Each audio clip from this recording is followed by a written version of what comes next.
안녕하세요. 선생님 켈리입니다. 오랜만에 제 얼굴이 나오는 영상으로 찾아뵙죠.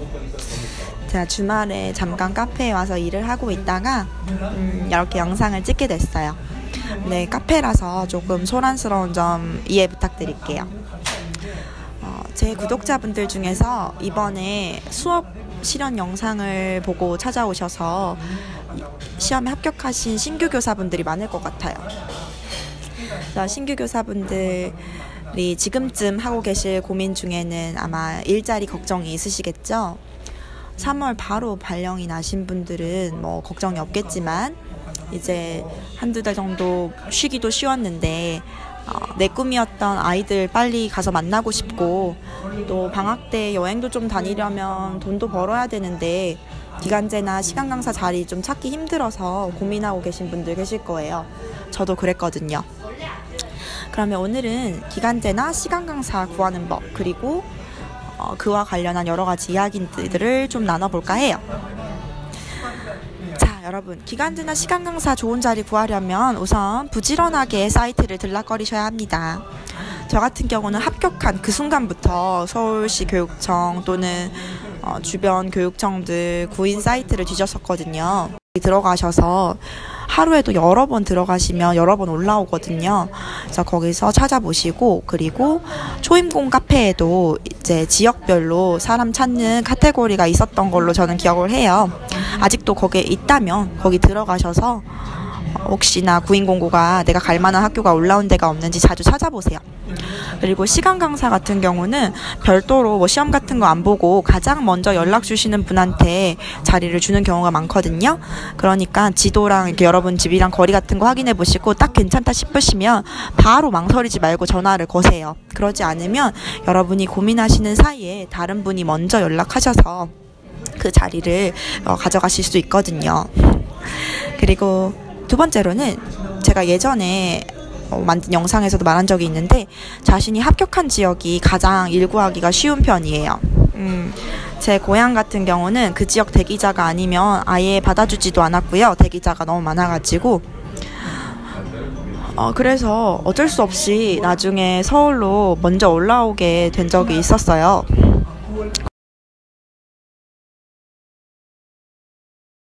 그래서 가능하면 빨리 일을 제대로 하고 싶으시면 합격한 지역으로 먼저 가시는 것도 괜찮아요.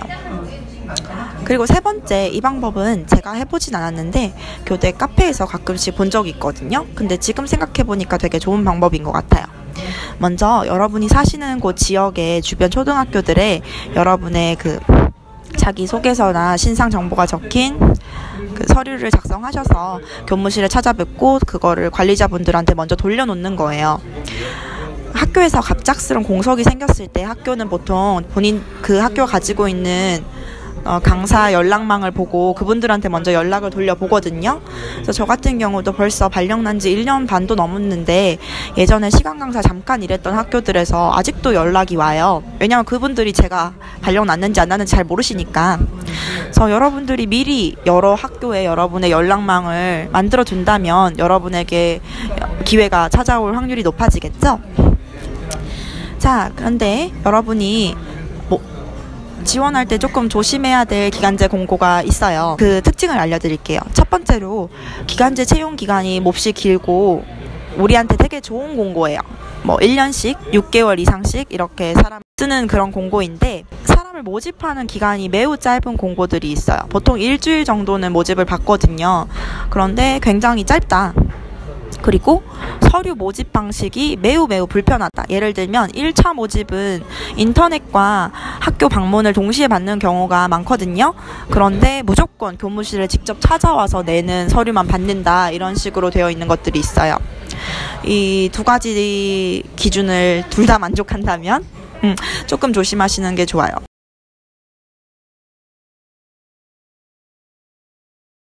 제 경험담을 하나 말씀드리면 제가 합격하고 바로 기간제 공고를 뒤졌는데 강남에 1년짜리 매우 좋은 기간제 공고가 올라와 있는 거예요. 그래서 그때 뭐 신규 교사 영수도 받는 때였고 굉장히 바빴는데 제가 새벽에 서류를 빨리 작성을 해서 아침 일찍 그 학교에 갖다 낸 적이 있어요. 그래서 그 관리자분들이 보시고 2차 면접을 보러 오라고 하셨거든요. 네, 제가 이제 발령이 난 후에 학교에서 강사분들이나 기강제분들 뽑을 때 그 절차를 한번 생각해 보면 2차를 보시는 분들 명단이 생기면 그분들을 몇 월 며칠 몇 시에 오시라고 해가지고 어떤 공간을 마련을 하죠. 교실 하나를 마련을 해서 우리가 진짜 임용시험 보는 것처럼 교감 선생님이랑 뭐 부장님이나 학년 관련하신 분들이 채점자로 앉아 있고 2차 시험을 보는 분들이 차례로 들어와서 시험을 보고 이런 식으로 진행이 되거든요. 그런데 그날 제가 본 학교의 시험이 조금 이상했어요. 제가 찾아뵙고 시험을 보려고 하는데 그냥 교무실 있죠. 교무실의 한 구석탱이에 있는 차 테이블 같은 곳에서 거기서 시험을 보라고 하시는 거예요. 좀 당황스러웠죠. 심지어 교감 선생님은 채점에 참가하지도 않으셨고요. 교감 선생님 그냥 앉아서 일하고 계시고 뭐 부장님들 자리 있고 실무사님들도 다 일하고 계신데 그 차 마시는 작은 테이블에 제가 지원한 영어 전담교사 영어 선생님들을 내려오라고 하셔가지고 뭐 한 2분 정도 앉으시고 저랑 거리가 뭐 1m도 안 되는 짧은 거리였죠. 그리고 저는 움직일 수 있는 공간도 거의 없고 그냥 가만히 선 채로 수업을 한 거나 마찬가지예요. 그래서 거기서 이제 수업을 하라고 하시는데 좀 민망한 상황이었죠. 하지만 전 일하고 싶었으니까 부끄러워하지 않고 막 큰 목소리로 Hello everyone 하면서 진짜 임용고시 보듯이 시험을 쳤어요. 그런데 뭐 이제 와서 생각해보면 영어 선생님들께서 저 채점하실 때 조금 안쓰러운 듯한 눈빛으로 보는 것 같기도 했고 제 기분 탓일 수도 있는데 제가 왜 이런 생각을 했냐면 그 다음 말이 더 충격적이었거든요. 일단 시험을 딱 보고 나서 교감 선생님께 가서 2차 시험 볼 기회 주셔서 너무 감사드립니다 하고 인사를 했어요. 근데 교감 선생님께서 저한테 뭐라고 말씀하셨는지 아세요? 그래요. 당신이 우리 광남의 학교에서 2차 시험을 본 것만으로도 영광이죠. 그래요, 잘 가봐요 이러고 딱 끊으시는 거예요. 굉장히 당황스러웠지만 뭐 예의 바르게 네 알겠습니다 감사합니다 하고 나왔는데 나중에 생각하니까 많이 속상하더라고요. 저도 공정한 임용고시를 통해서 당당하게 서울 지역 합격한 신규 교사고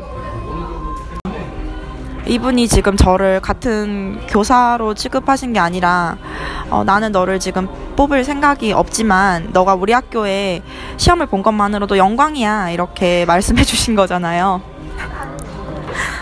그래서 이제 또 뭐 그날인가 다음 날인가 뭐 떨어졌다는 연락을 받고 굉장히 속상했던 기억이 나요. 여러분 항상 채용 과정이 매우 공정하진 않을 때도 있답니다.